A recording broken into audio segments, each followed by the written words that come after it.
స్కూల్‌కెళ్ళడానికి ఇంకా 5 మినిట్సే టైముంది. ఇది ఇంకా రెడీ అవుతూ అలానే కూర్చుంది. ఈ మేడం గారేమో మార్నింగ్ అంతా పడుకుంటాంది. నైట్ అయితే చుక్కలు చూపిచ్చింది. మేము లేచే టయానికి మేడం గారు బెడ్డెక్కేశారు. చిట్టి తల్లి అని పిలిస్తే జస్ట్ అలా కాళ్ళు కదిలిచ్చేసి, "ఏ ఎల్లవమ్మ పక్కకి" అన్నట్టన్నారు. సర్లే నువ్వు పడుకుంటా ఉండు నీకోసం మేము షాపింగ్ చేసొస్తామని నేను మా ఫ్రెండ్ రెడీ అయ్యి షాపింగ్‌కొచ్చేసాము. మా ఫ్రెండ్ వాళ్ళు అది పాప గదా! చిట్టి పాపకి చిట్టి చిట్టి చేతులకి ఉంగరం పెడదామని.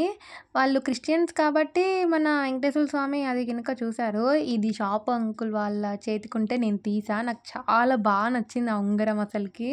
ఎంత నచ్చిందంటే కాస్ట్ వచ్చేసి చెప్పారు చాలానే. ఇంకా డిజైన్ బావుందని నేను తీసుకున్నా ఎప్పుడైనా ఫ్యూచర్‌లో. అండ్ ఇంకా మా తమ్ముని కోసమని వెండి చైన్‌లు చూద్దామని చూసా. అక్కడ మొత్తం మా తమ్ముడు ఆల్రెడీ యూజ్ చేసుకున్న చైన్సే ఉన్నాయి. ఇవన్నీ మా తమ్ముడు ఆల్రెడీ ఒక్కొక్కసారి వన్ టైమ్ యేసుకున్నాడు. వాడికి ఎప్పటినుంచో 1 ఇయర్, 1 ½ ఇయర్ కంటే ఎక్కువ రావు ఈ చైన్స్. అంటే కొంచెం సాగిపోతాయి. అందుకనే మా తమ్ముడికి ఇయర్‌కి ఒక డిజైన్ యేసేస్తున్నాను. అందుకనే ఇంకా చాలా వెరైటీస్ అయిపోయాయి.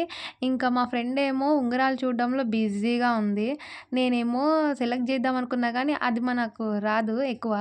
చిన్న చేతులకి గదా!